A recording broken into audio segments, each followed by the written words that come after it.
from, and let us know if there's a story you'd like to hear. The Legend of Sleepy Hollow by Washington Irving.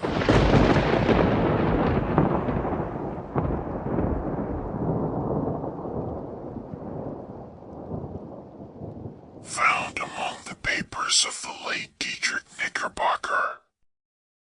A blazing land of drowsy head it was, of dreams that wave before the half-shut eye, and of gay castles in the clouds that pass, forever flushing round a summer sky. Castle of indolence. In the bosom of one of those spacious coves, which indent the eastern shore of the Hudson, at that broad expansion of the river, denominated by the ancient Dutch navigators the Tappan Sea, and where they always prudently shortened sail, and implored the protection of St. Nicholas when they crossed, there lies a small market town, or rural port, which by some is called Greensburg, but which is more generally, and properly known, by the name of Tarry Town. This name was given, we are told, in former days, by the good housewives of the adjacent country, from the inveterate propensity of their husbands to linger about the village tavern on market days. Be that as it may, I do not vouch for the fact, but merely advert to it, for the sake of being precise and authentic. Not far from this village, perhaps about 2 miles, there is a little valley, or rather lap of land among high hills, which is one of the quietest places in the whole world. A small brook glides through it, with just murmur enough to lull one to repose, and the occasional whistle of a quail or tapping of a woodpecker is almost the only sound that ever breaks in upon the uniform tranquility. I recollect that, when a stripling, my first exploit in squirrel shooting was in a grove of tall walnut trees that shades one side of the valley. I had wandered into it at noontime, when all nature is peculiarly quiet, and was startled by the roar of my own gun, as it broke the Sabbath stillness around, and was prolonged and reverberated by the angry echoes. If ever I should wish for a retreat whither I might steal from the world and its distractions, and dream quietly away the remnant of a troubled life, I know of none more promising than this little valley.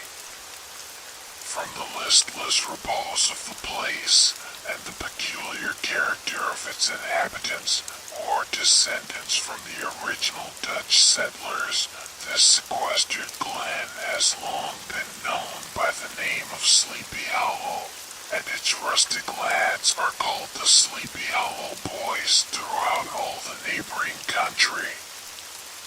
A drowsy, dreamy influence seems to hang over the land, and to pervade the very atmosphere.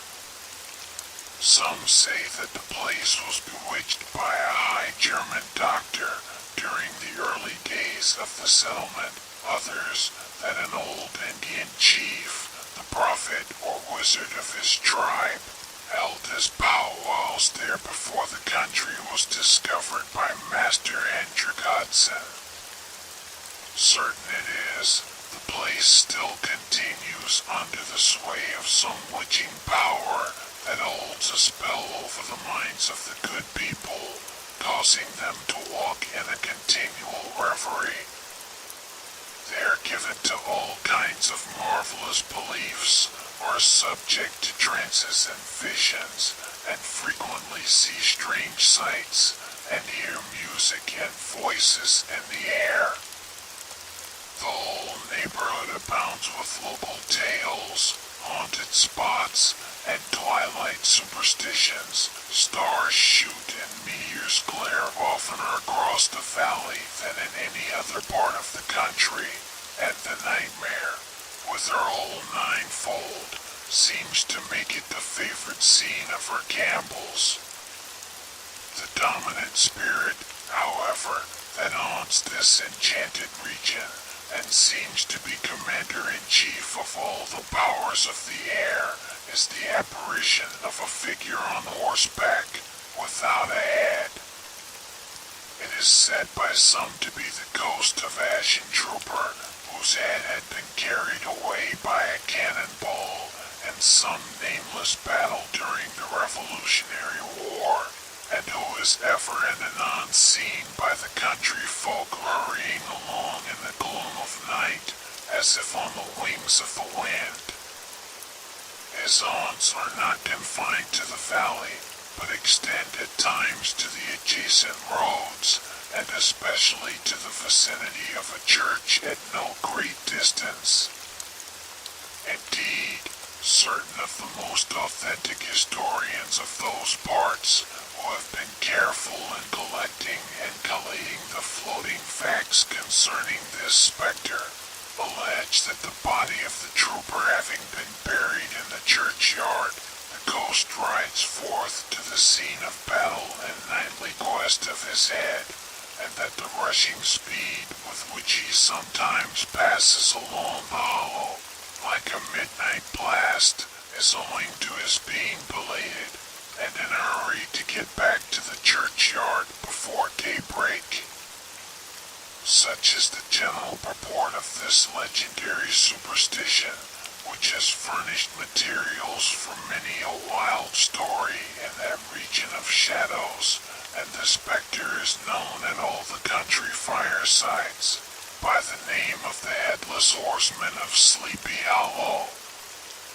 It is remarkable that the visionary propensity I have mentioned is not confined to the native inhabitants of the valley, but is unconsciously imbibed by everyone who resides there for a time.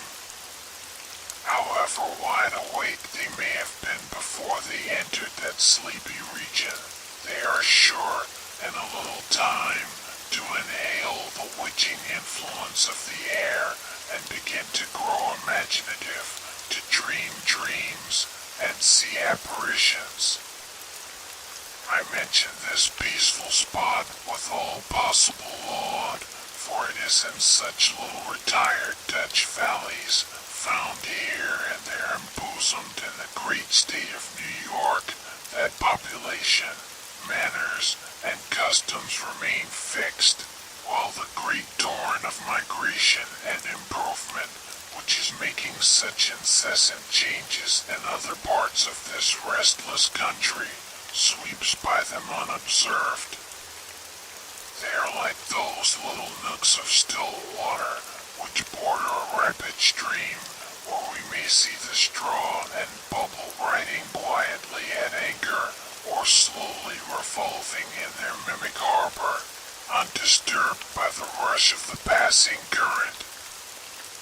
Though many years have elapsed since I trod the drowsy shades of Sleepy Hollow, yet I question whether I should not still find the same trees and the same families vegetating in its sheltered bosom. And this by-place of nature their abode, in a remote period of American history, that is to say, some 30 years since, a worthy wight of the name of Ichabod Crane, who sojourned, or, as he expressed it, tarried, in Sleepy Hollow, for the purpose of instructing the children of the vicinity. He was a native of Connecticut, a state which supplies the Union with pioneers for the mind as well as for the forest, and sends forth yearly its legions of frontier woodmen and country schoolmasters. The cognomen of Crane was not inapplicable to his person. He was tall, but exceedingly lank, with narrow shoulders, long arms and legs, hands that dangled a mile out of his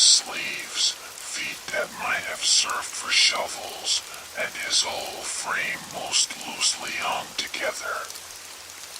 His head was small and flat at top, with huge ears, large green glassy eyes, and a long snide nose, so that it looked like a weathercock perched upon his spindle neck to tell which way the wind blew.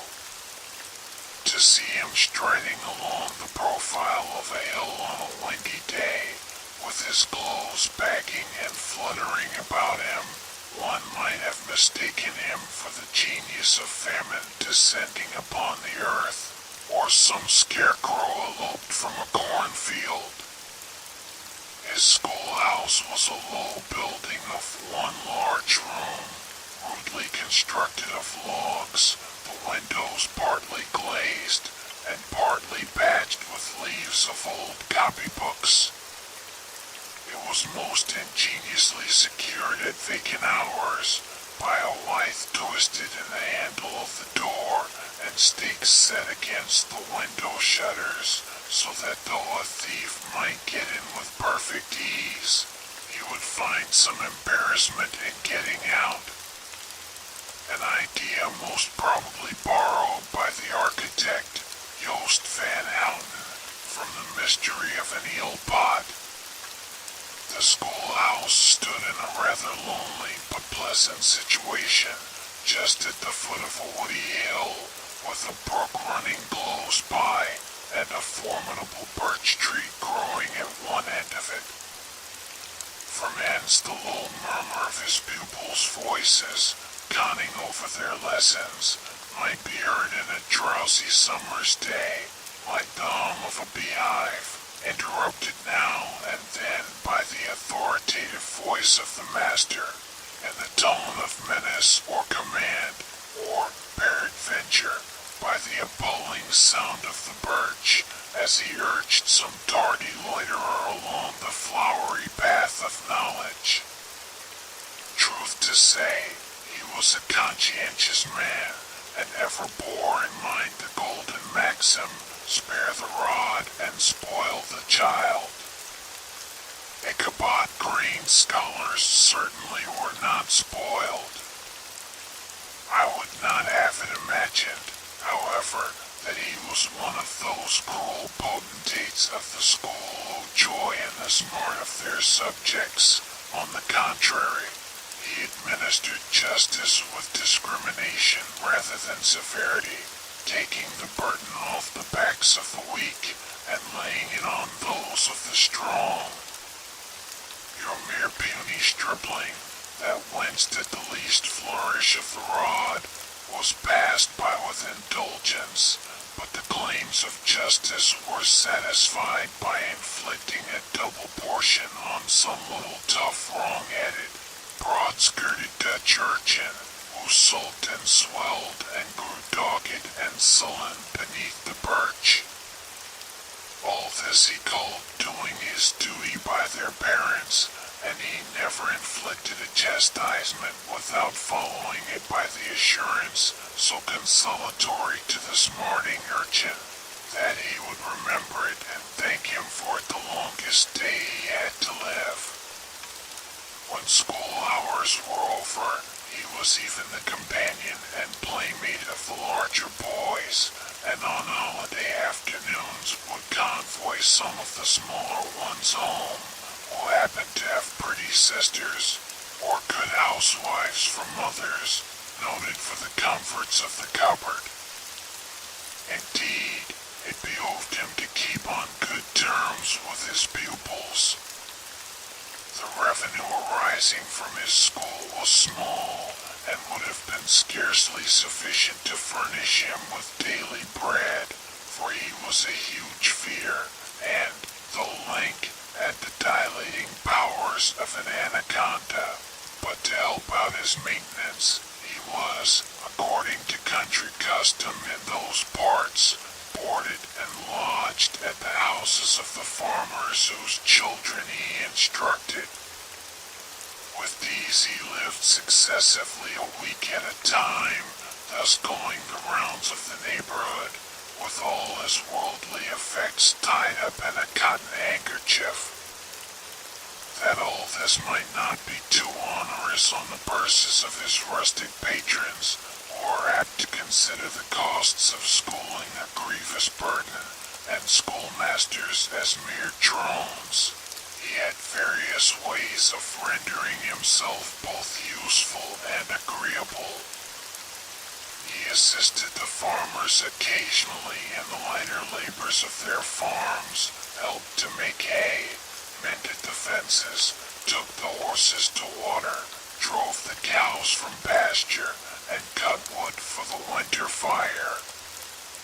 He laid aside, too, all the dominant dignity and absolute sway with which he lorded it in his little empire, the school, and became wonderfully gentle and ingratiating. He found favor in the eyes of the mothers by petting the children, particularly the youngest, and like the lion bold, which whilom so magnanimously the lamb did hold, he would sit with a child on one knee, and rock a cradle with his foot for all hours together. In addition to his other vocations, he was the singing master of the neighborhood, and picked up many bright shillings by instructing the young folks in psalmody. It was a matter of no little vanity to him on Sundays to take his station in front of the church gallery with a band of chosen singers, where, in his own mind, he completely carried away the palm from the parson. Certain it is, his voice resounded far above all the rest of the congregation, and there are peculiar quavers still to be heard in that church, and which may even be heard half a mile off, quite to the opposite side of the mill pond, on a still Sunday morning, which are said to be legitimately descended from the nose of Ichabod Crane.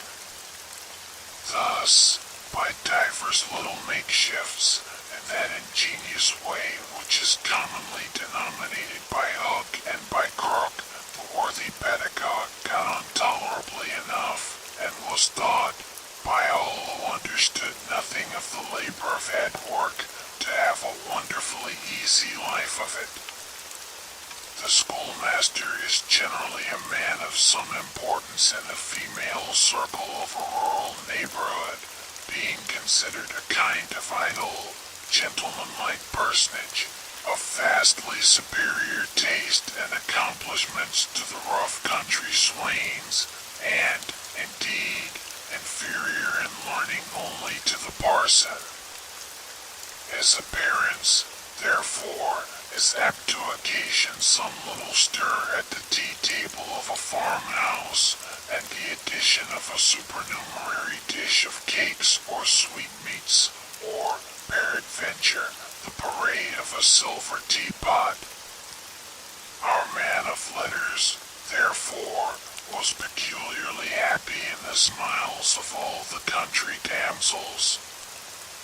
How he would figure among them in the churchyard, between services on Sundays, gathering grapes for them from the wild vines that overran the surrounding trees, reciting for their amusement all the epitaphs on the tombstones, or sauntering, with a whole bevy of them, along the banks of the adjacent mill pond, while the more bashful country bumpkins hung sheepishly back, envying his superior elegance and address. From his half-itinerant life, also, he was a kind of traveling gazette, carrying the whole budget of local gossip from house to house, so that his appearance was always greeted with satisfaction. He was, moreover, esteemed by the women as a man of great erudition, for he had read several books quite through, and was a perfect master of Cotton Mather's History of New England Witchcraft, in which, by the way, he most firmly and potently believed. He was, in fact, an odd mixture of small shrewdness and simple credulity. his appetite for the marvelous and his powers of digesting it were equally extraordinary, and both had been increased by his residence in this spellbound region. No tale was too gross or monstrous for his capacious swallow. It was often his delight, after his school was dismissed in the afternoon, to stretch himself on the rich bed of clover bordering the little brook that whimpered by his schoolhouse, and there con over old Mather's direful tales until the gathering dusk of evening made the printed page a mere mist before his eyes. Then, as he wended his way by swamp and stream and awful woodland to the farmhouse where he happened to be quartered, every sound of nature at that witching hour fluttered his excited imagination. The moan of the woodbogle from the hillside, the boding cry of the tree-toad, that harbinger of storm, the dreary hooting of the screech owl, or the sudden rustling in the thicket of birds frightened from their roost. The fireflies, too, which sparkled most vividly in the darkest places, now and then startled him, as one of uncommon brightness would stream across his path, and if, by chance, a huge blockhead of a beetle came winging his blundering flight against him, the poor varlet was ready to give up the ghost with the idea that he was struck with a witch's token. His only resource on such occasions, either to drown thought or drive away evil spirits, was to sing psalm tunes, and the good people of Sleepy Hollow, as they sat by their doors of an evening, were often filled with awe at hearing his nasal melody and linked sweetness long drawn out, floating from the distant hill or along the dusky road. Another of his sources of fearful pleasure was to pass long winter evenings with the old Dutch wives, as they sat spinning by the fire, with a row of apples roasting and spluttering along the hearth, and listened to their marvelous tales of ghosts and goblins, and haunted fields, and haunted brooks, and haunted bridges, and haunted houses, and particularly of the Headless Horseman, or Galloping Hessian of the Hollow, as they sometimes called him. He would delight them equally by his anecdotes of witchcraft, and of the direful omens and portentous sights and sounds in the air which prevailed in the earlier times of Connecticut, and would frighten them woefully with speculations upon comets and shooting stars, and with the alarming fact that the world did absolutely turn round, and that they were half the time topsy-turvy. But if there was a pleasure in all this, while snugly cuddling in the chimney corner of a chamber that was all of a ruddy glow from the crackling wood fire, and where, of course, no spectre dared to show its face, it was dearly purchased by the terrors of his subsequent walk homewards. What fearful shapes and shadows beset his path amidst the dim and ghastly glare of a snowy night.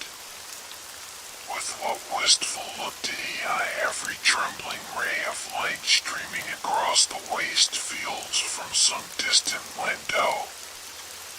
How often was he appalled by some shrub covered with snow, which, like a sheeted spectre, beset his very path. How often did he shrink with curdling awe at the sound of his own steps on the frosty crust beneath his feet, and dread to look over his shoulder, lest he should behold some uncouth being tramping close behind him. And how often was he thrown into complete dismay by some rushing blast, howling among the trees, and the idea that it was the galloping Ashen on one of his nightly scourings. All these, however, were mere terrors of the night, phantoms of the mind that walk in darkness, and though he had seen many specters in his time, and been more than once beset by Satan in divers shapes, in his lonely perambulations, yet daylight put an end to all these evils, and he would have passed a pleasant life of it, in despite of the devil and all his works, if his path had not been crossed by a being that causes more perplexity to mortal man than ghosts, goblins, and the whole race of, which is put together, and that was a woman. Among the musical disciples who assembled one evening in each week to receive his instructions in psalmody was Katrina Van Tassel, the daughter and only child of a substantial Dutch farmer. She was a blooming lass of fresh 18, plump as a partridge, ripe and melting and rosy-cheeked as one of her father's peaches, and universally famed not merely for her beauty, but her vast expectations. She was withal a little of a coquette, as might be perceived even in her dress, which was a mixture of ancient and modern fashions, as most suited to set off her charms. She wore the ornaments of pure yellow gold, which her great-great-grandmother had brought over from Sardam, the tempting stomacher of the olden time, and withal a provokingly short petticoat, to display the prettiest foot and ankle in the country round. Ichabod Crane had a soft and foolish heart towards the sex, and it is not to be wondered at that so tempting a morsel soon found favor in his eyes, more especially after he had visited her in her paternal mansion. Old Baltus Van Tassel was a perfect picture of a thriving, contented, liberal-hearted farmer. He seldom, it is true, set either his eyes or his thoughts beyond the boundaries of his own farm, but within those everything was snug, happy, and well-conditioned.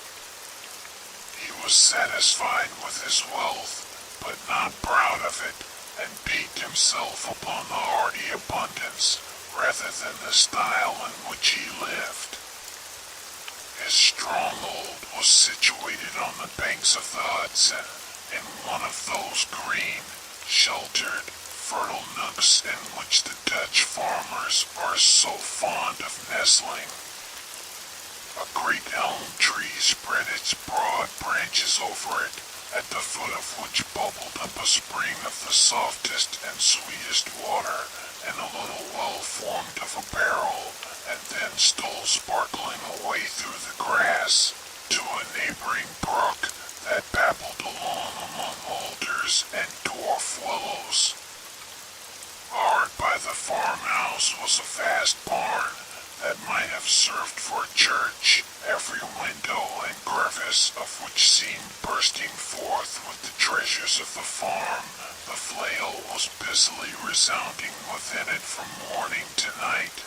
Swallows and martins skimmed twittering about the eaves, and rows of pigeons, some with one eye turned up, as if watching the weather, some with their heads under their wings or buried in their bosoms, and others swelling and cooing and bowing about their dames, were enjoying the sunshine on the roof.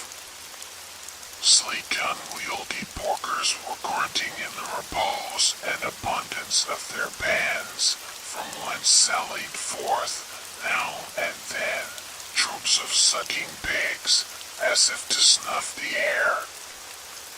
A stately squadron of snowy geese were riding in an adjoining pond, convoying whole fleets of ducks, regiments of turkeys were gobbling through the farmyard, and guinea fowls fretting about it like ill-tempered housewives, with their peevish, discontented cry. Before the barn door strutted the gallant cock, that pattern of a husband, a warrior, and a fine gentleman, clapping his burnished wings and growing in the pride and gladness of his heart, sometimes tearing up the earth with his feet, and then generously calling his ever-hungry family of wives and children to enjoy the rich morsel which he had discovered. The pedagogue's mouth watered as he looked upon this sumptuous promise of luxurious winter fare. In his devouring mind's eye, he pictured to himself every roasting pig running about with a pudding in his belly and an apple in his mouth. The pigeons were snugly put to bed in a comfortable pie, and tucked in with a coverlet of crust.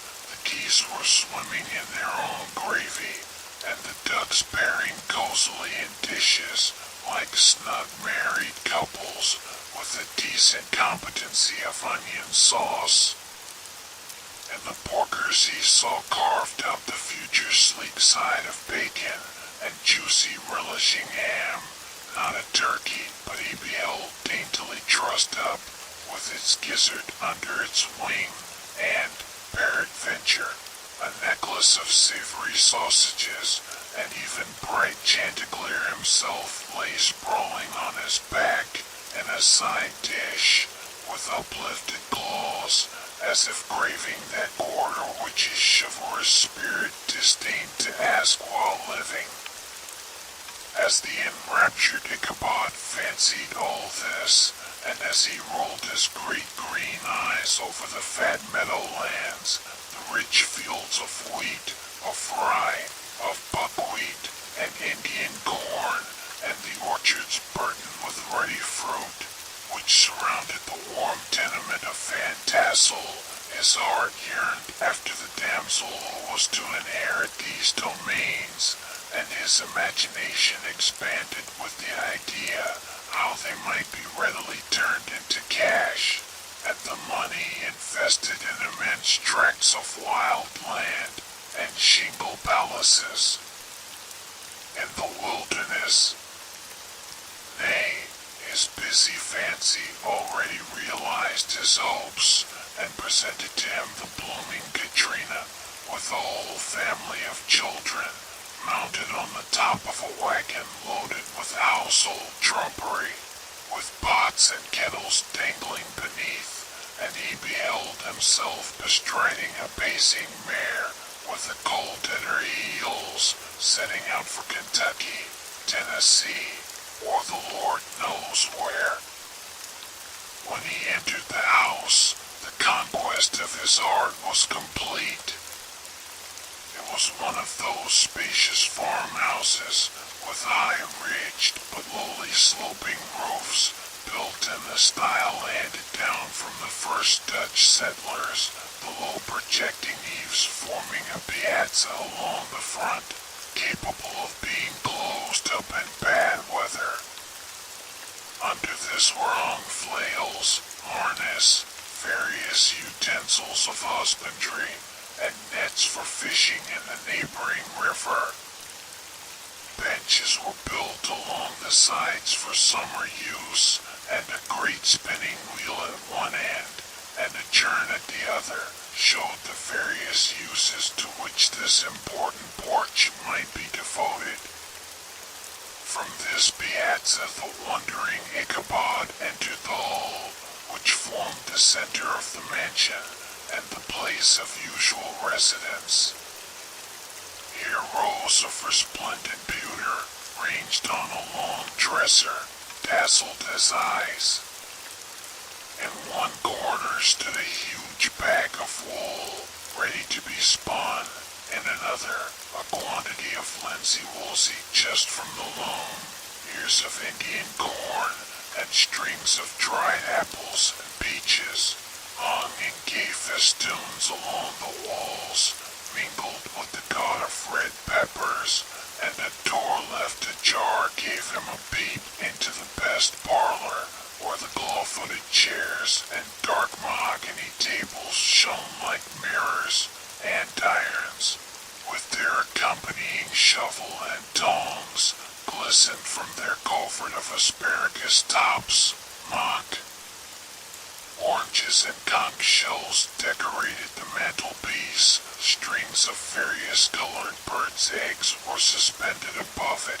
A great ostrich egg was hung from the center of the room, and a corner cupboard, knowingly left open, displayed immense treasures of old silver and well-mended china.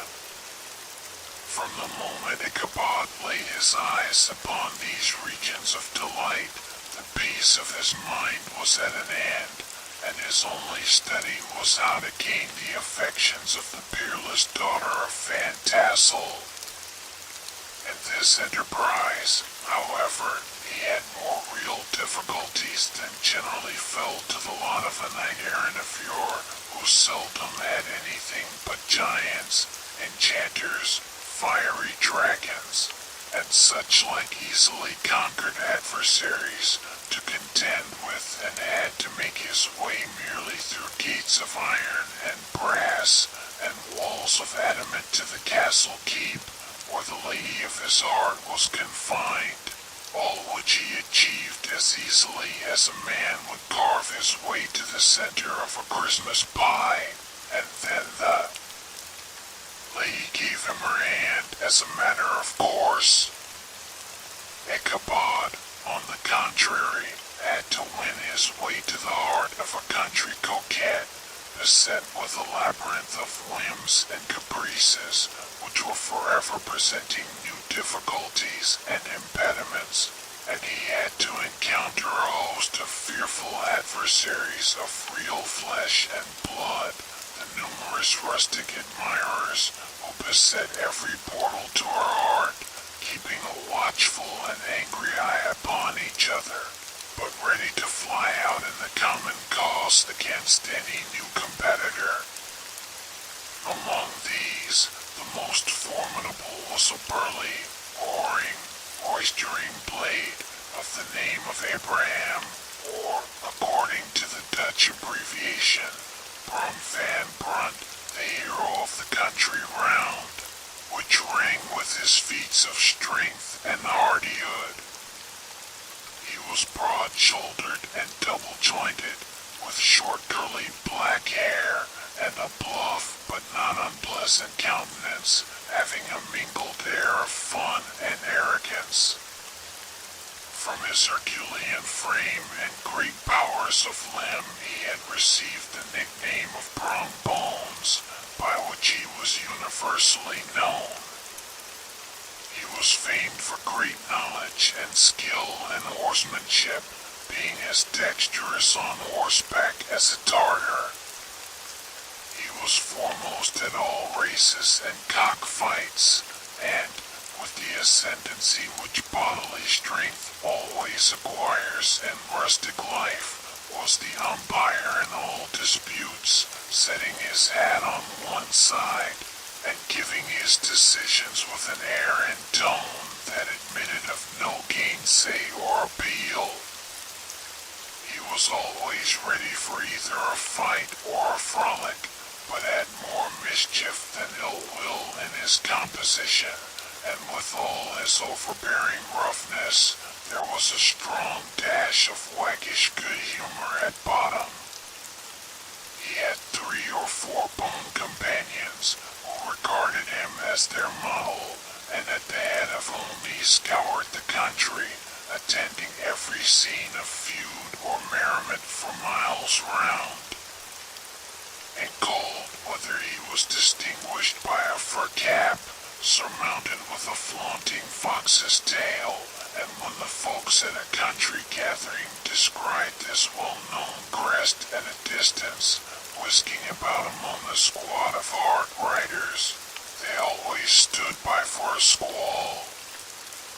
Sometimes his crew would be heard dashing along past the farmhouses at midnight, with whoop and halloo, like a troop of dun Cossacks and the old dames, startled out of their sleep, would listen for a moment till the hurry-scurry had clattered by, and then exclaim, "Aye, there goes Brum Bones and his gang." The neighbors looked upon him with a mixture of awe, admiration, and goodwill, and when any madcap prank or rustic brawl occurred in the vicinity, always shook their heads, and warranted Brum Bones was at the bottom of it. This rentable hero had for some time singled out the blooming Katrina for the object of his uncouth gallantries, and though his amorous toyings were something like the gentle caresses and endearments of a bear, yet it was whispered that she did not altogether discourage his hopes. Certain it is, his advances were signals for rival candidates to retire, who felt no inclination to cross a line in his amours, insomuch that when his horse was seen tied to Van Tassel's paling on a Sunday night, a sure sign that his master was courting, or, as it is termed, sparking, within, all other suitors passed by in despair and carried the war into other quarters. Such was the formidable rival with whom Ichabod Crane had to contend, and, considering all things, a stouter man than he would have shrunk from the competition, and a wiser man would have despaired. He had, however, a happy mixture of pliability and perseverance in his nature. He was in form and spirit like a supplejack, yielding, but tough. Though he bent, he never broke, and though he bowed beneath the slightest pressure, yet, the moment it was away, jerk, he was as erect, and carried his head as high as ever. To have taken the field openly against his rival would have been madness, for he was not a man to be thwarted in his amours, any more than that stormy lover, Achilles. Ichabod, therefore, made his advances in a quiet and gently insinuating manner.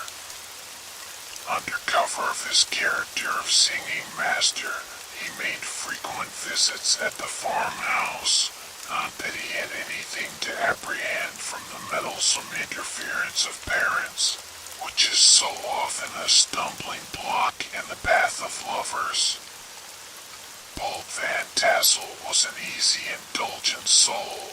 He loved his daughter better even than his pipe, and, like a reasonable man and an excellent father, let her have her way in everything.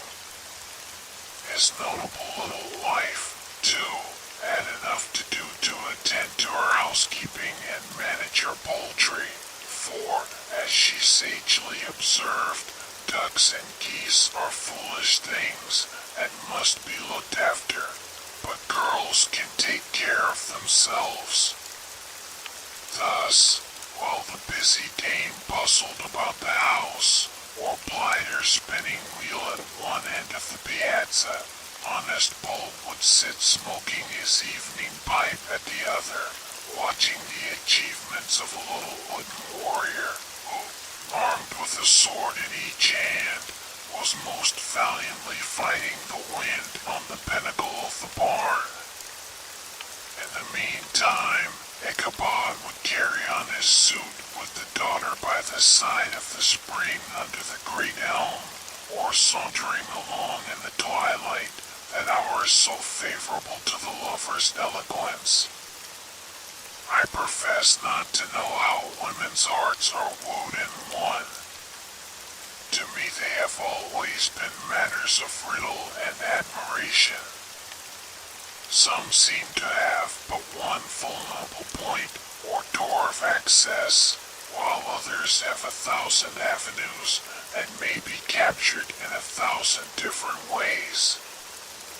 It is a great triumph of skill to gain the former, but a still greater proof of generalship to maintain possession possession of the latter, for man must battle for his fortress at every door and window.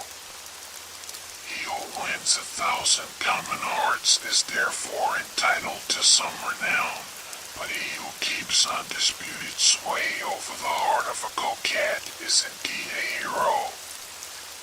Certain it is, this was not the case with the redoubtable Brum Bones, and from the moment Ichabod Crane made his advances, the interests of the former evidently declined. His horse was no longer seen tied to the palings on Sunday nights, and a deadly feud gradually arose between him and the preceptor of Sleepy Hollow. Brum, who had a degree of rough chivalry in his nature, would fain have carried matters to open warfare and have settled their pretensions to the lady, according to the mode of those most concise and simple reasoners, the knights errant of York by single combat. But Ichabod was too conscious of the superior might of his adversary to enter the lists against him. He had overheard a boast of Bones, that he would double the schoolmaster up and lay him on a shelf of his own schoolhouse, and he was too wary to give him an opportunity. There was something extremely provoking in this obstinately pacific system. It left Brum no alternative but to draw upon the funds of rustic waggery in his disposition, and to play off boorish practical jokes upon his rival. Ichabod became the object of whimsical persecution to Bones and his gang of rough riders. They harried his hitherto peaceful domains, smoked out his singing school by stopping up the chimney, broke into the schoolhouse at night, in spite of its formidable fastenings of withe and window stakes, and turned everything topsy-turvy, so that the poor schoolmaster began to think all the witches in the country held their meetings there. But what was still more annoying, Brum took all opportunities of turning him into ridicule in presence of his mistress, and had a scoundrel dog whom he taught to whine in the most ludicrous manner, and introduced as a rival of Ichabod's to instruct her in psalmody. In this way matters went on for some time, without producing any material effect on the relative situations of the contending powers. On a fine autumnal afternoon, Ichabod, in pensive mood, sat enthroned on the lofty stool from whence he usually watched all the concerns of his little literary realm. In his hand he swayed a ferule, that scepter of despotic power. The birch of justice reposed on 3 nails behind the throne, a constant terror to evildoers, while on the desk before him might be seen sundry contraband articles and prohibited weapons detected upon the persons of idle urchins, such as half-munched apples, pop guns, whirligigs, fly cages, and whole legions of rampant little paper gamecocks. Apparently there had been some appalling act of justice recently inflicted, for his scholars were all busily intent upon their books, or slyly whispering behind them with one eye kept upon the master, and a kind of buzzing stillness reigned throughout the schoolroom. It was suddenly interrupted by the appearance of a Negro in tow-cloth jacket and trousers, a round-crowned fragment of a hat, like the cap of Mercury, and mounted on the back of a ragged, wild, half-broken colt, which he managed with a rope by way of halter.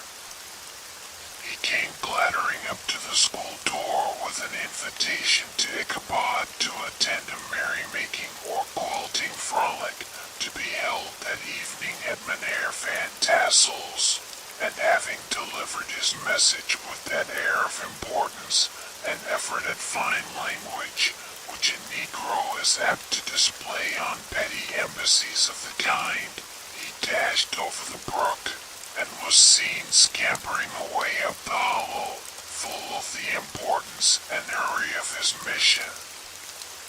All was now bustle and hubbub in the late quiet schoolroom. The scholars worried through their lessons without stopping at trifles. Those who were nimble skipped over half with impunity, and those who were tardy had a smart application now and then in the rear to quicken their speed or help them over a tall word.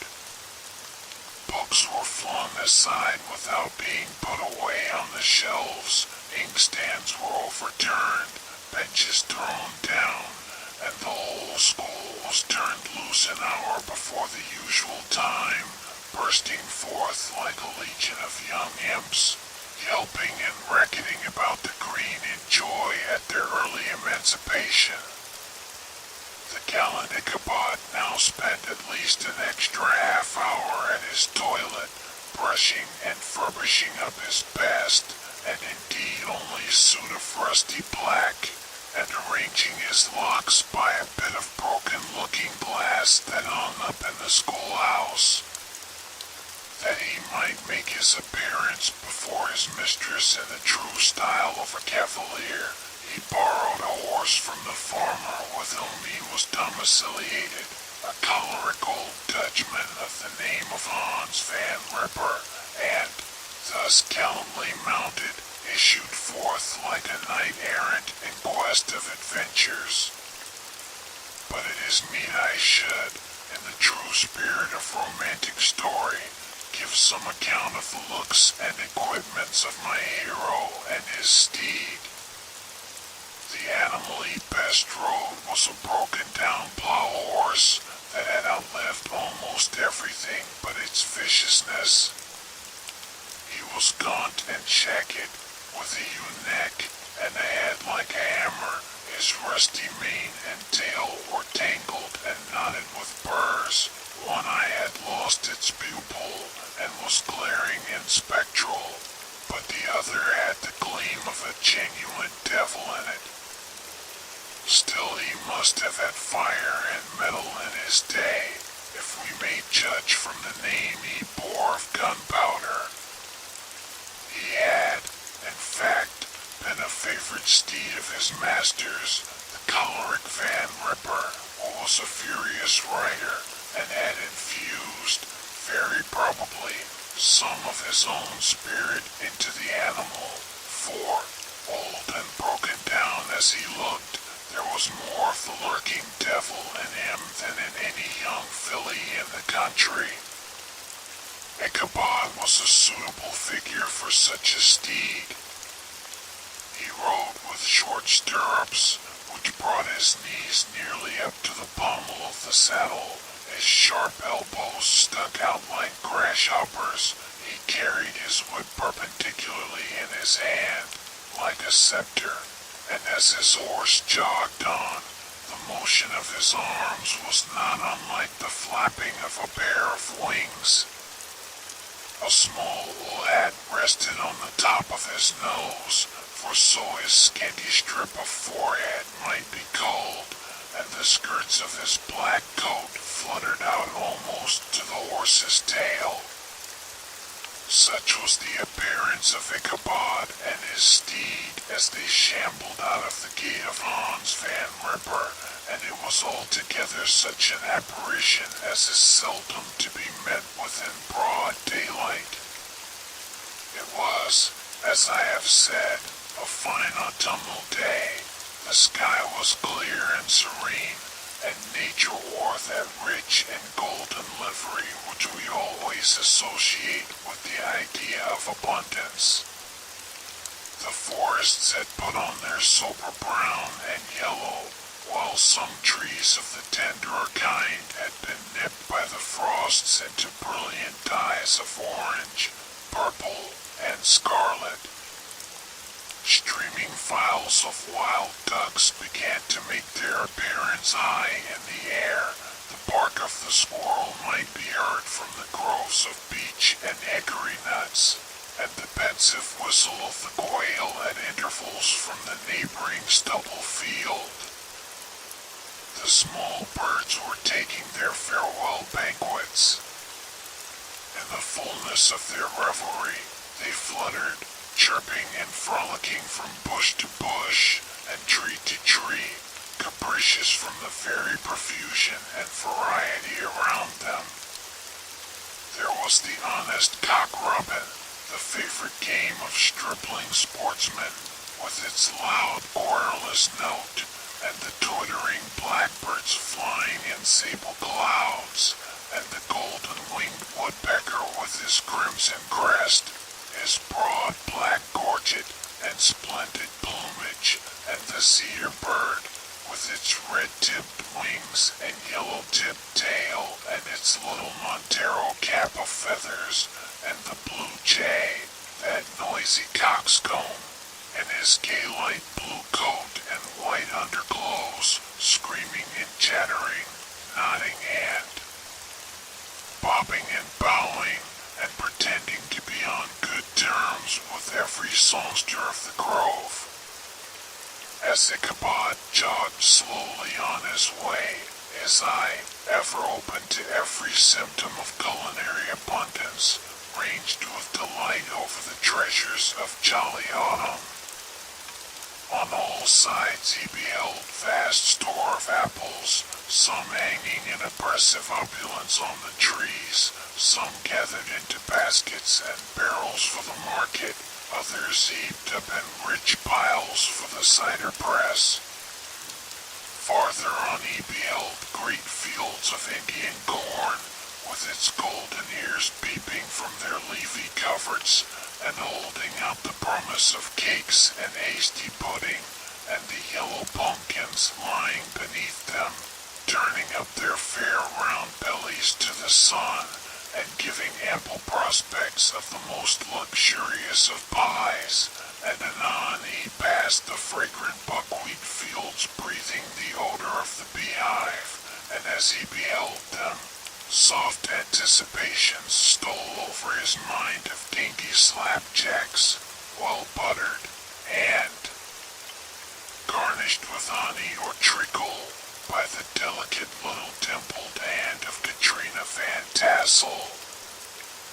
Thus feeding his mind with many sweet thoughts and sugared suppositions, he journeyed along the sides of a range of hills which look out upon some of the goodliest scenes of the mighty Hudson. The sun gradually wheeled his broad disk down in the west.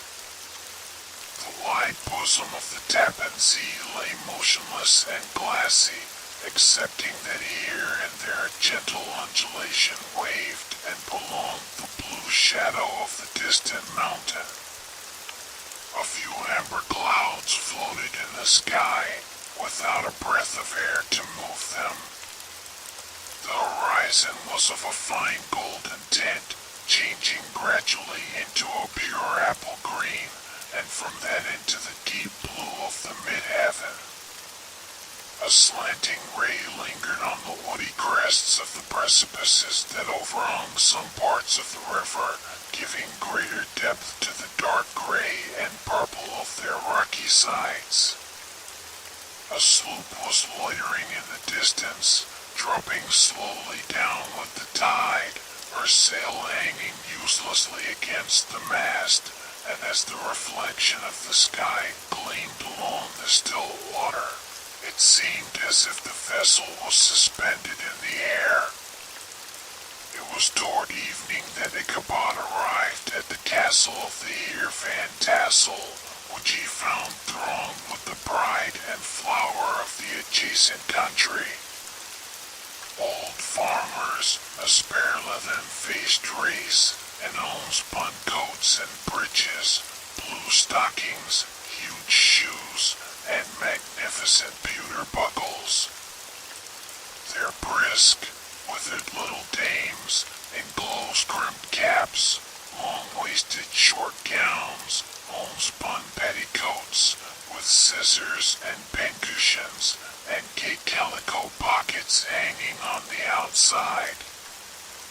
Buxom lasses, almost as antiquated as their mothers, excepting where a straw hat, a fine ribbon, or perhaps a white frock, gave symptoms of city innovation. The sons, in short square-skirted coats, with rows of stupendous brass buttons, and their hair generally queued in the fashion of the times, especially if they could procure an eelskin for the purpose, it being esteemed throughout the country as a potent nourisher and strengthener of the hair. Brom Bones, however, was the hero of the scene, having come to the gathering on his favorite steed Daredevil, a creature, like himself, full of mettle and mischief, and which no one but himself could manage. He was, in fact, noted for preferring vicious animals, given to all kinds of tricks which kept the rider in constant risk of his neck, for he held a tractable, well-broken horse as unworthy of a lad of spirit. Fain would I pause to dwell upon the world of charms that burst upon the enraptured gaze of my hero as he entered the state parlor of Van Tassel's mansion. Not those of the bevy of buxom lasses with their luxurious display of red and white, but the ample charms of a genuine Dutch country tea table in the sumptuous time of autumn. Such heaped-up platters of cakes of various and almost indescribable kinds, known only to experienced Dutch housewives. There was the dowdy donut, the tender oly koek, and the crisp and crumbling cruller, sweet cakes and short cakes, ginger cakes and honey cakes, and the whole family of cakes. And then there were apple pies, and peach pies, and pumpkin pies, besides slices of ham and smoked beef, and moreover delectable dishes of preserved plums, and peaches, and pears, and quinces, not to mention broiled shad and roasted chickens, together with bowls of milk and cream, all mingled higgledy-piggledy, pretty much as I have enumerated them, with the motherly teapot sending up its clouds of vapor from the midst. Heaven bless the mark. I want breath and time to discuss this banquet as it deserves, and am too eager to get on with my story. Happily, Ichabod Crane was not in so great a hurry as his historian, but did ample justice to every dainty. He was a kind and thankful creature, whose heart dilated in proportion as his skin was filled with good cheer, and whose spirits rose with eating, as some men's do with drink. He could not help, too, rolling his large eyes round him as he ate, and chuckling with the possibility that he might one day be lord of all this scene of almost unimaginable luxury and splendor. Then, he thought, how soon he'd turn his back upon the old schoolhouse, snap his fingers in the face of Hans Van Ripper and every other niggardly patron, and kick any itinerant pedagogue out of doors that should dare to call him comrade. Old Baltus Van Tassel moved about among his guests with a face dilated with content and good humor, round and jolly as the harvest moon. His hospitable attentions were brief, but expressive, being confined to a shake of the hand, a slap on the shoulder, a loud laugh, and a pressing invitation to fall to and help themselves. And now the sound of the music from the common room or hall summoned to the dance. The musician was an old gray-headed Negro who had been the itinerant orchestra of the neighborhood for more than half a century.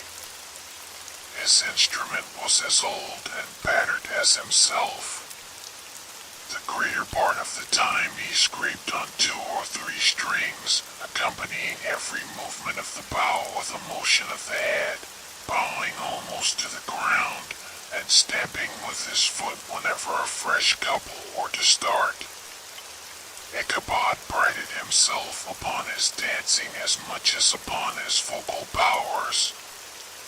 Not a limb, not a fiber about him was idle, and to have seen his loosely hung frame in full motion and clattering about the room, you would have thought St. Vitus himself, that blessed patron of the dance, was figuring before you in person.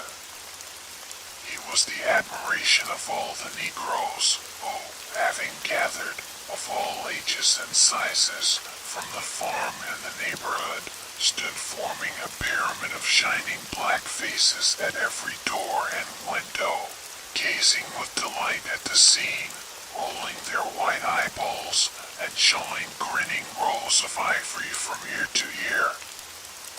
How could the flocker of urchins be otherwise than animated and joyous? The lady of his heart was his partner in the dance, and smiling graciously in reply to all his amorous oglings, while Brum Bones, sorely smitten with love and jealousy, sat brooding by himself in one corner.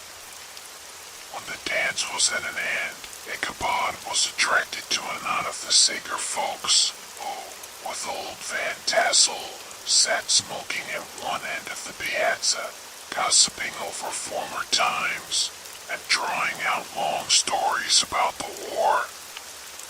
This neighborhood, at the time of which I am speaking, was one of those highly favored places which abound with chronicle and great men. The British and American line had run near it during the war. It had, therefore, been the scene of marauding and infested with refugees, cowboys, and all kinds of border chivalry. Just sufficient time had elapsed to enable each storyteller to dress up his tale with a little becoming fiction, and, in the indistinctness of his recollection, to make himself the hero of every exploit. There was the story of Dofue Martling, a large blue-bearded Dutchman, who had nearly taken a British frigate with an old iron 9-pounder from a mud breastwork, only that his gun burst at the 6th discharge. And there was an old gentleman who shall be nameless, being too rich a manere to be lightly mentioned, who, in the Battle of White Plains, being an excellent master of defense, parried a musket ball with a small sword, insomuch that he absolutely felt it was round the blade, and glanced off at the hilt, in proof of which he was ready at any time to show the sword, with the hilt a little bent. There were several more that had been equally great in the field, not one of whom but was persuaded that he had a considerable hand in bringing the war to a happy termination. But all these were nothing to the tales of ghosts and apparitions that succeeded. The neighborhood is rich in legendary treasures of the kind.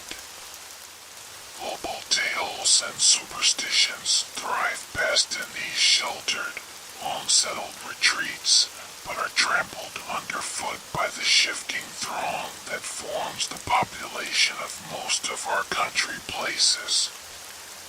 Besides, there is no encouragement for ghosts in most of our villages, for they have scarcely had time to finish their first nap and turn themselves in their graves, before their surviving friends have traveled away from the neighborhood, so that when they turn out at night to walk their rounds, they have no acquaintance left to call upon.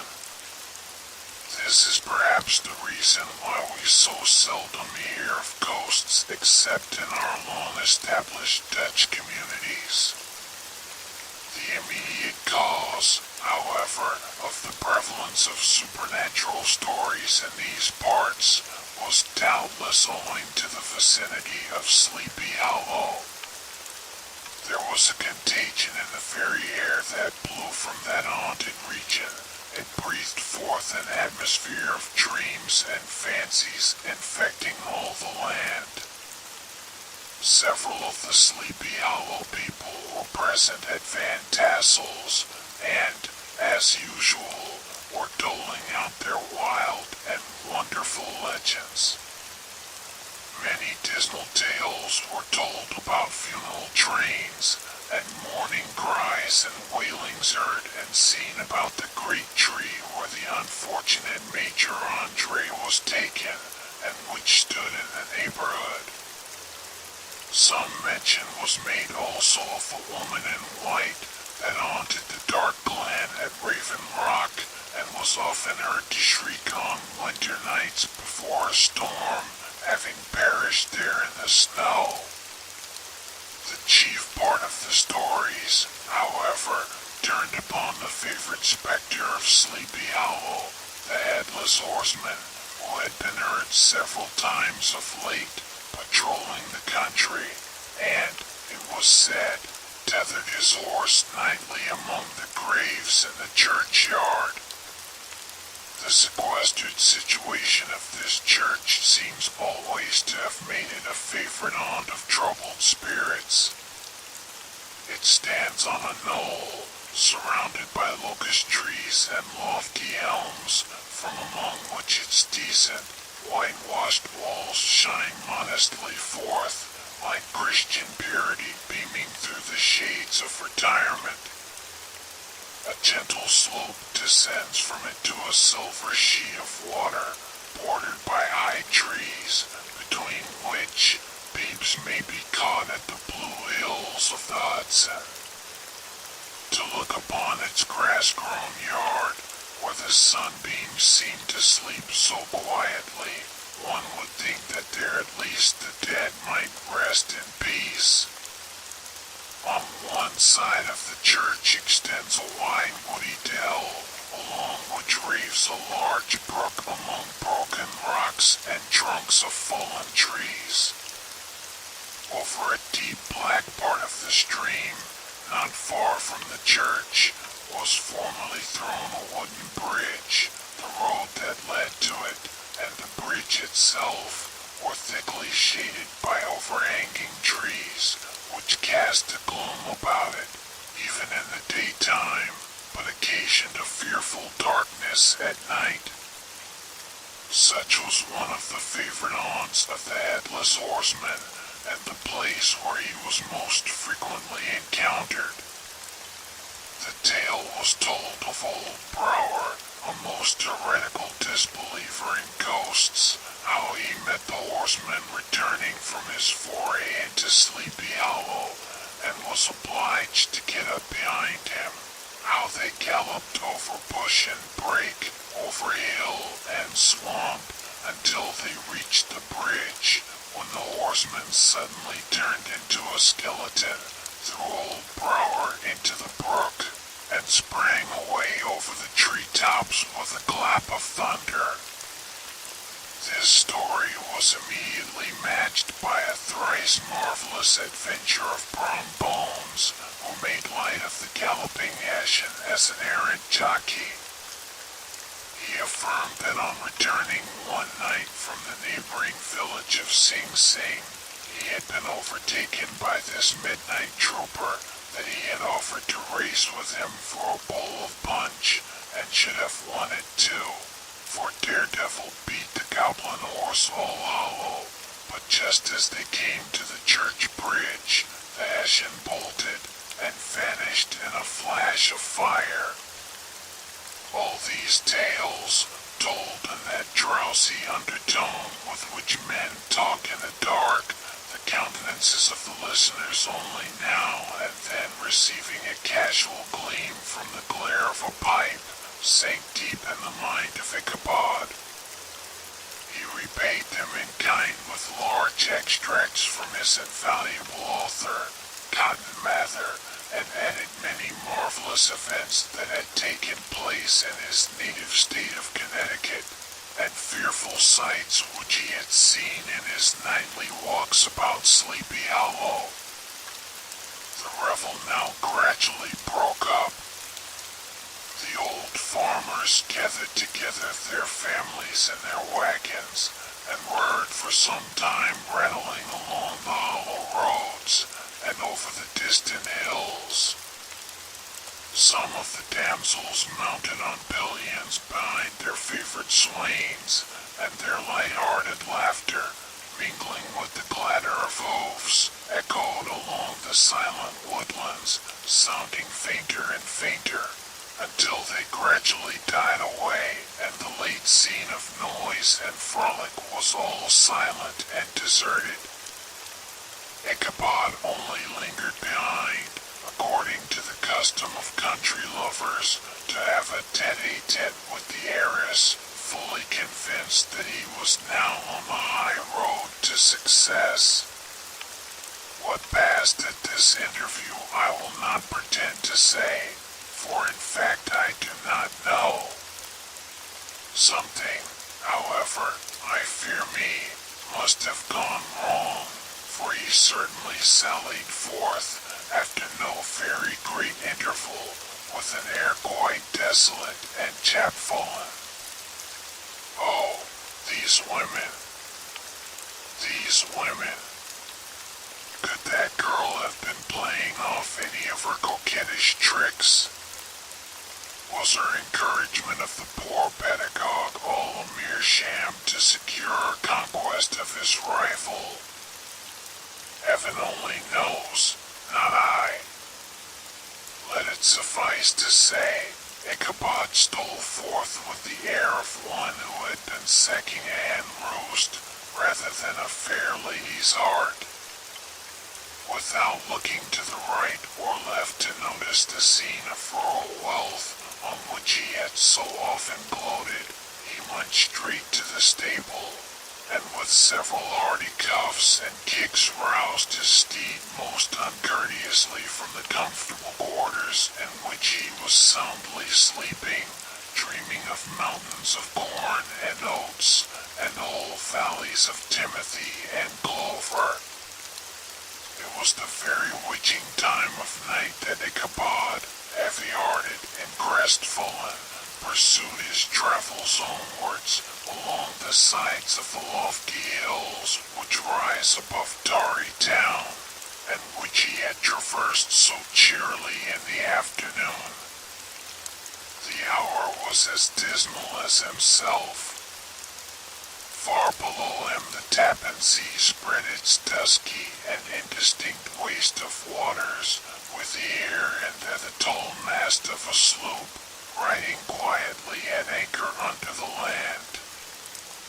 In the dead hush of midnight, he could even hear the barking of the watchdog from the opposite shore of the Hudson, but it was so vague and faint as only to give an idea of his distance from this faithful companion of man.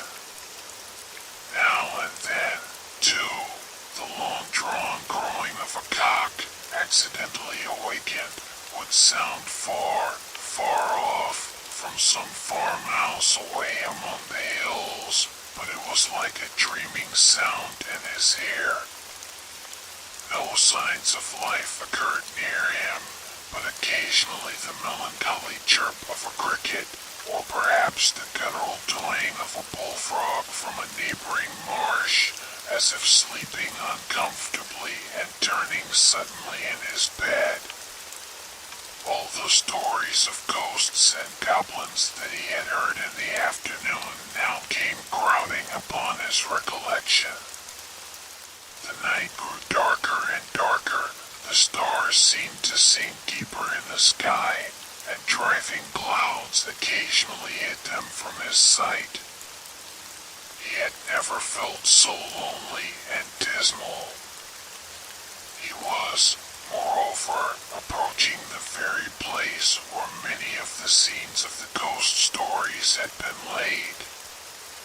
In the center of the road stood an enormous tulip tree, which towered like a giant above all the other trees of the neighborhood and formed a kind of landmark. Its limbs were gnarled and fantastic, large enough to form trunks for ordinary trees, twisting down almost to the earth and rising again into the air. It was connected with the tragical story of the unfortunate Andre, who had been taken prisoner hard by and was universally known by the name of Major Andre's tree. The common people regarded it with a mixture of respect and superstition, partly out of sympathy for the fate of its ill-starred namesake, and partly from the tales of strange sights and doleful lamentations told concerning it. As Ichabod approached this fearful tree, he began to whistle. He thought his whistle was answered. It was but a blast sweeping sharply through the dry branches. As he approached a little nearer, he thought he saw something white hanging in the midst of the tree. He paused and ceased whistling, but, on looking more narrowly, perceived that it was a place where the tree had been scathed by lightning, and the white wood lay bare. Suddenly he heard a groan, his teeth chattered, and his knees smote against the saddle. It was but the rubbing of one huge bough upon another, as they were swayed about by the breeze. He passed the tree in safety, but new perils lay before him. About 200 yards from the tree, a small brook crossed the road and ran into a marshy and thickly wooded glen, known by the name of Wiley's Swamp. A few rough logs, laid side by side, served for a bridge over this stream. On that side of the road where the brook entered the wood, a group of oaks and chestnuts, matted thick with wild grapevines, threw a cavernous gloom over it. To pass this bridge was the severest trial. It was at this identical spot that the unfortunate Andre was captured, and under the covert of those chestnuts and vines were the sturdy yeomen concealed who surprised him. This has ever since been considered a haunted stream, and fearful are the feelings of the schoolboy who has to pass it alone after dark. As he approached the stream, his heart began to thump. He summoned up, however, all his resolution, gave his horse half a score of kicks in the ribs, and attempted to dash briskly across the bridge. But instead of starting forward, the perverse old animal made a lateral movement and ran broadside against the fence. Ichabod, whose fears increased with the delay, jerked the reins on the other side and kicked lustily with the contrary foot. It was all in vain. His steed started, it is true, but it was only to plunge to the opposite side of the road into a thicket of brambles and alder bushes. The schoolmaster now bestowed both whip and heel upon the starveling ribs of old Gunpowder, who dashed forward, snuffling and snorting, but came to a stand just by the bridge, with a suddenness that had nearly sent his rider sprawling over his head. Just at this moment a plashy tramp by the side of the bridge caught the sensitive ear of Ichabod. In the dark shadow of the grove, on the margin of the brook, he beheld something huge, misshapen and towering. It stirred not, but seemed gathered up in the gloom, like some gigantic monster ready to spring upon the traveler. The hair of the affrighted pedagogue rose upon his head with terror. What was to be done? To turn and fly was now too late. And besides, what chance was there of escaping ghost or goblin, if such it was, which could ride upon the wings of the wind? Summoning up, therefore, a show of courage, he demanded in stammering accents, "Who are you?" He received no reply. He repeated his demand in a still more agitated voice. Still there was no answer. Once more he cudgeled the sides of the inflexible gunpowder, and, shutting his eyes, broke forth with involuntary fervor into a psalm tune. Just then the shadowy object of alarm put itself in motion, and with a scramble and a bound stood at once in the middle of the road. Though the night was dark and dismal, yet the form of the unknown might now in some degree be ascertained. He appeared to be a horseman of large dimensions, and mounted on a black horse of powerful frame. He made no offer of molestation or sociability, but kept aloof on one side of the road, jogging along on the blind side of old Gunpowder, who had now got over his fright and waywardness. Ichabod, who had no relish for this strange midnight companion, and bethought himself of the adventure of Brom Bones with the galloping Ashen, now quickened his steed in hopes of leaving him behind. The stranger, however, quickened his horse to an equal pace. Ichabod pulled up and fell into a walk, thinking to lag behind. The other did the same. His heart began to sing within him. He endeavored to resume his psalm tune, but his parched tongue clove to the roof of his mouth, and he could not utter a stave. There was something in the moody and dogged silence of this pertinacious companion that was mysterious and appalling. It was soon fearfully accounted for. On mounting a rising ground, which brought the figure of his fellow traveler in relief against the sky, gigantic in height, and muffled in a cloak, Ichabod was horror-struck on perceiving that he was headless. But his horror was still more increased on observing that the head, which should have rested on his shoulders, was carried before him on the pommel of his saddle. His terror rose to desperation. He rained a shower of kicks and blows upon Gunpowder, hoping by a sudden movement to give his companion the slip, but the spectre started full jump with him. Away, then, they dashed through thick and thin, stones flying and sparks flashing at every bound. Ichabod's flimsy garments fluttered in the air as he stretched his long, lank body away over his horse's head in the eagerness of his flight. They had now reached the road which turns off to Sleepy Hollow, but Gunpowder, who seemed possessed with a demon, instead of keeping up it, made an opposite turn and plunged headlong downhill to the left.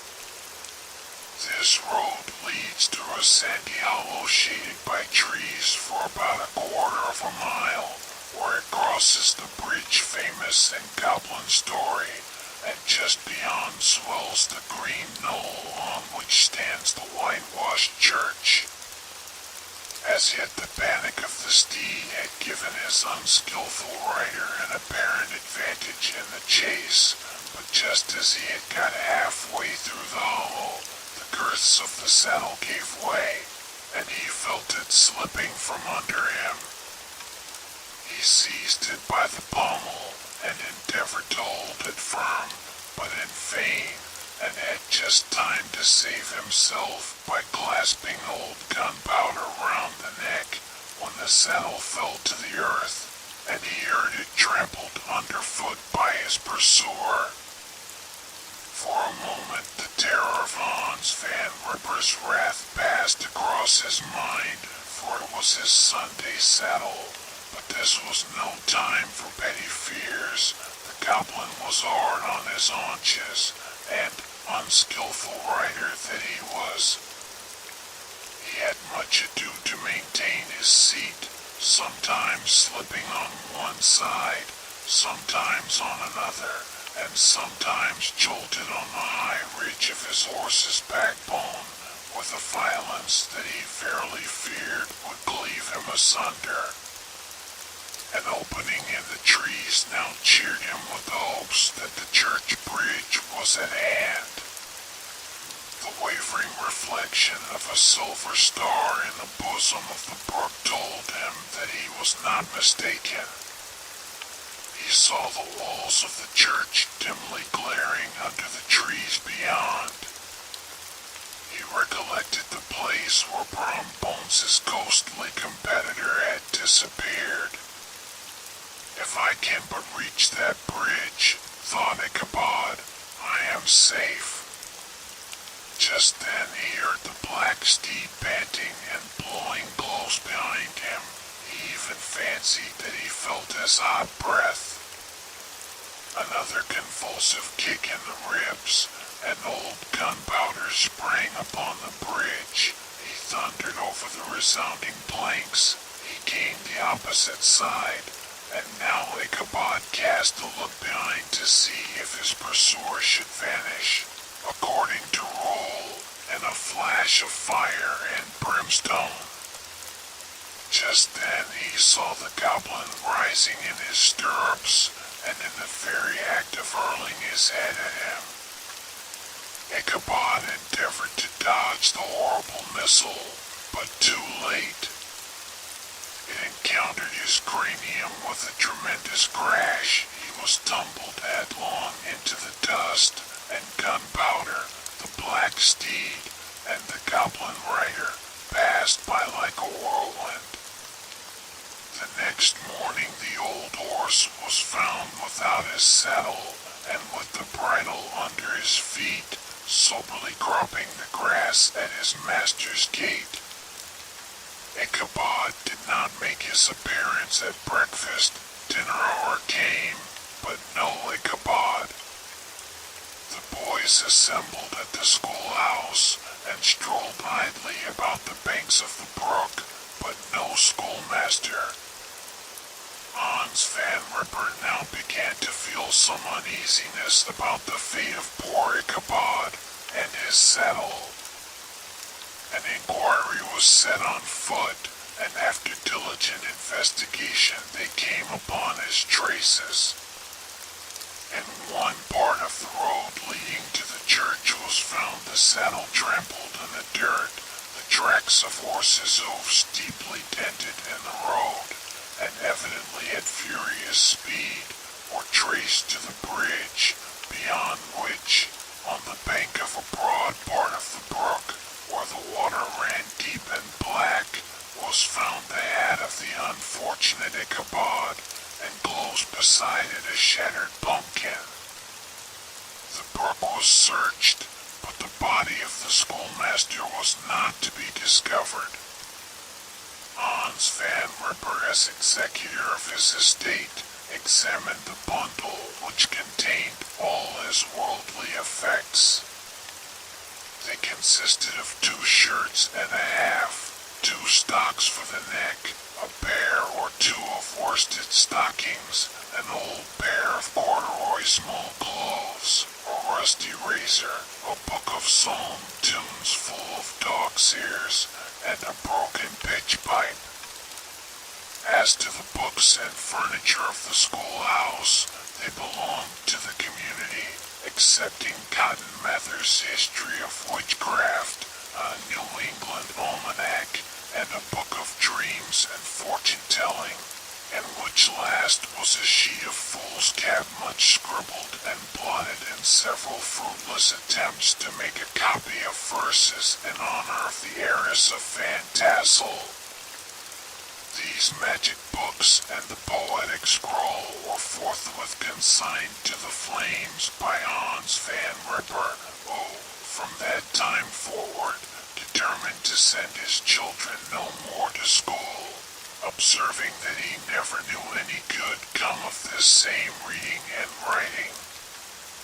Whatever money the schoolmaster possessed, and he had received his quarter's pay but a day or two before, he must have had about his person at the time of his disappearance. The mysterious event caused much speculation at the church on the following Sunday. Knots of gazers and gossips were collected in the churchyard, at the bridge, and at the spot where the hat and pumpkin had been found. The stories of Brower, of Bones, and a whole budget of others were called to mind, and when they had diligently considered them all and compared them with the symptoms of the present case, they shook their heads and came to the conclusion that Ichabod had been carried off by the galloping Hessian. As he was a bachelor and in nobody's debt, nobody troubled his head any more about him. The school was removed to a different quarter of the hollow, and another pedagogue reigned in his stead. It is true, an old farmer who had been down to New York on a visit several years after, and from whom this account of the ghostly adventure was received, brought home the intelligence that Ichabod Crane was still alive, that he had left the neighborhood partly through fear of the goblin and Hans Van Ripper, and partly in mortification at having been suddenly dismissed by the heiress, that he had changed his quarters to a distant part of the country, had kept school and studied law at the same time, had been admitted to the bar, turned politician, electioneered, written for the newspapers, and finally had been made a justice of the 10-pound court. Brom Bones, too, who, shortly after his rival's disappearance, conducted the blooming Katrina in triumph to the altar, was observed to look exceedingly knowing whenever the story of Ichabod was related, and always burst into a hearty laugh at the mention of the pumpkin, which led some to suspect that he knew more about the matter than he chose to tell. The old country wives, however, who are the best judges of these matters, maintain to this day that Ichabod was spirited away by supernatural means, and it is a favorite story often told about the neighborhood round the winter evening fire.